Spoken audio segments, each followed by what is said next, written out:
পায় না। চিকিৎসক যেদিন প্রথম যান, একজন ফার্স্ট ক্লাস গেজেটেড অফিসার, তিনি কি একটা কলম, পেন্সিল, প্রেসক্রিপশনের প্যাড পান?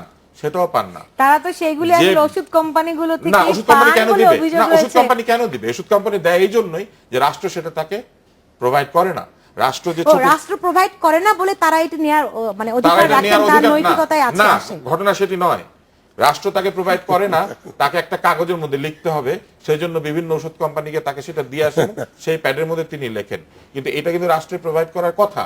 শুধু তাই না, শুধু তা না, না না বললে হবে না। মানে ডাক্তাররা যখন আমাকে শেষ করতে দেন। গঞ্জে যেতে চায় না, না, আমাকে শেষ করতে, যেতে চায় না কোথায়? এটা আপনি আমাকে বলছেন আমি গ্রামে যেতে চাই না। আমি যেতে, আমি কেন যাব? I also want to have better living. তাহলে আপনি একজন ডাক্তার বানাতে সরকার, রাষ্ট্র যেই বিপুল পরিমাণ অর্থ একজন চিকিৎসকের পিছনে ব্যয় করে, আমাকে শেষ করতে দেন। ম্যাডাম, আজকে কিন্তু প্রাইভেট সেক্টরও পয়সা খরচ করে ডাক্তার হয়। একজন পুলিশ সিপাহি যখন তার যাত্রা শুরু করে তার চাকরিতে, রাষ্ট্র তাকে একটা লাঠি দেয় যে এটি আপনার কাজের অস্ত্র। ডাক্তারকে রাষ্ট্র স্টেথোস্কোপ দেয়? সেটাও দেয় না। ডাক্তার যদি ঠিকমতো হার্ট সাউন্ড শুনতে হয়, তাহলে নিজের পয়সা একটা স্টেথো কিনতে হয়। এই জিনিসগুলো তো বলতে হবে। শুধুমাত্র একপাক্ষিক ভাবে ডাক্তারকে দোষী করলেই তো হবে না। এটা হচ্ছে আপনাদের এবং এটা কিন্তু বিনামূল্যে সেবা না।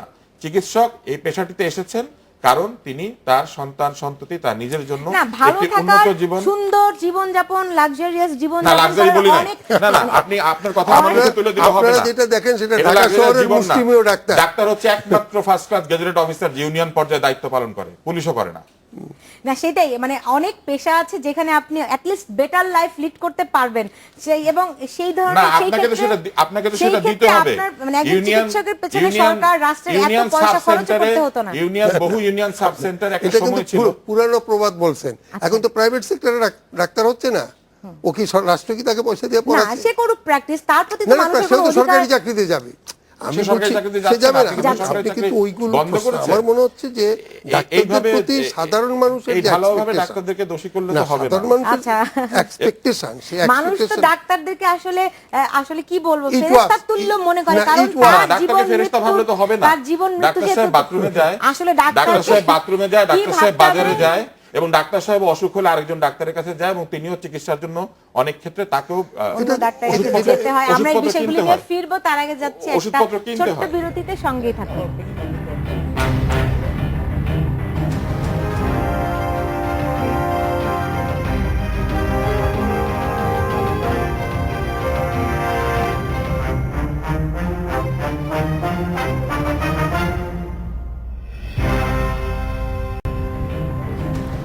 বিরতির পর ফিরে এলাম, দেখছেন বাংলাদেশ এখন।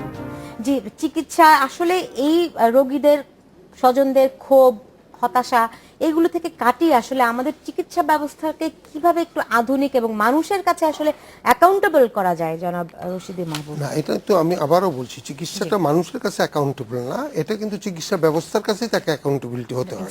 আচ্ছা, সেই জায়গাটাতে দুই তিনটা জিনিস এখানে আছে। প্রথম কথা হচ্ছে চিকিৎসক যে হয় তার একটা অ্যাপটিটিউড থাকার কথা, কিন্তু আমাদের এখানে যখন যারা ডাক্তারি পড়তে আসছে তাদের অ্যাপটিটিউড কিন্তু আমরা কোনোদিন দেখিনি টেস্টেড, অথবা এটা কোনো কোয়ালিটি হিসাবে আসে না। উন্নত বিশ্বে তাদের একটা অ্যাপটিটিউড দেখে। আর যেটা বলছেন যে আমাদের এখানে প্রাইভেট সেক্টর বা পাবলিক সেক্টরে যে হাসপাতাল, পাবলিক সেক্টরে নেগলেক্টেড হয়, অ্যাবিউজ হয় না। কারণ নেগলেক্টেডটা এই কারণে হয় কারণ ওখানে যে লজিস্টিক এবং সিস্টেম, সেই কারণে এটা নেগলেক্টেড হতে পারে। আর প্রাইভেট সেক্টরটা তো হচ্ছে গিয়া পুরোপুরি একটা কমার্শিয়াল ইনস্টিটিউশন। রাইট, আসলে এখনো আপনি যদি দেখেন যে ঢাকা মেডিকেল এখনো পর্যন্ত আসলে কিন্তু বেস্ট, মানুষ গেলে অন্তত চিকিৎসাটুকু পায়। না না, এটার ব্যাপারে ঢাকা মেডিকেলও কিন্তু কিছুদিন আগে আপনারা দেখেছেন একটা সুন্দর কথা আছে এখানে, যে পাবলিক সেক্টরটা হচ্ছে আপন বাড়ি, প্রাইভেট সেক্টরটা হচ্ছে শ্বশুর বাড়ি। আপন বাড়িতে যেমন একটা রাইট থাকে, পিপল এক্সার্ট ইট, কিন্তু প্রাইভেট সেক্টরে গিয়ে তো আপনি সেটা পাবেন না। এখনো বাংলাদেশের হাইয়েস্ট যে চিকিৎসা ব্যবস্থাপনা সেটা কিন্তু পাবলিক সেক্টর উইথ অল।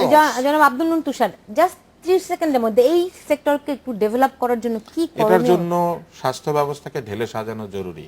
স্বাস্থ্য ব্যবস্থার নিয়োগ থেকে শুরু করে স্বাস্থ্য ব্যবস্থার যে জনবল, সেই জনবল প্রকৃত অর্থে চাহিদা অনুযায়ী, অনুপাত অনুযায়ী সরবরাহ করা জরুরি, ডাক্তারদের নিয়মিত প্রশিক্ষণ দেওয়া জরুরি, হাসপাতালের যে আনুষঙ্গিক ব্যবস্থাপনা অর্থাৎ হাসপাতাল ভবন থেকে শুরু করে এর যে অন্যান্য ফিজিক্যাল ফ্যাসিলিটিস সেগুলোকে নিয়মিত রাখা জরুরি। একটা আইসিইউ, সিসিইউ কিংবা এই যে চিলড্রেন কেয়ার ইউনিটে শুধুমাত্র ডাক্তার আর নার্স থাকলে কিন্তু হয় না, তার অন্যান্য যেসব মেডিকেল গ্যাস সাপ্লাই সেটা থাকতে হবে, ইলেকট্রিসিটি রেগুলার থাকতে হবে, যে যন্ত্রপাতিগুলো আছে সেগুলোকে সবসময় কর্মক্ষম আমাদের থাকতে গরিব হবে। দেশে তো ফলে সব ইলেকট্রিশিয়ানও ব্যবস্থা- কিন্তু ওই ইলেকট্রিশিয়ান কিংবা ওই যে জিনিস হারাবেন বা জিনিস এটাকে চালু রাখবেন তারও কিন্তু সেইখানে রোটেশনে 24 ঘন্টা ডিউটি পালন করার কথা। মানে ফলে সেই এই- সমন্বিত উদ্যোগ আসলে কতখানি বাস্তবিক এবং সেই আসলে সমন্বিত উদ্যোগ যাতে নেওয়া যায় সেজন্য রোগী এবং ডাক্তারকে প্রতিপক্ষ চিন্তা না করে রোগী এবং ডাক্তারকে একসঙ্গে রাষ্ট্র এবং ব্যবস্থার উপরে চাপ সৃষ্টি করা জরুরি।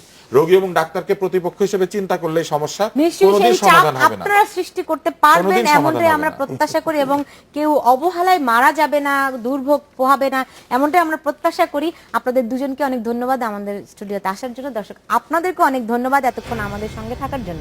আপনারা সবাই ভালো থাকুন, সুস্থ থাকুন এবং অবশ্যই নিরাপদে থাকুন।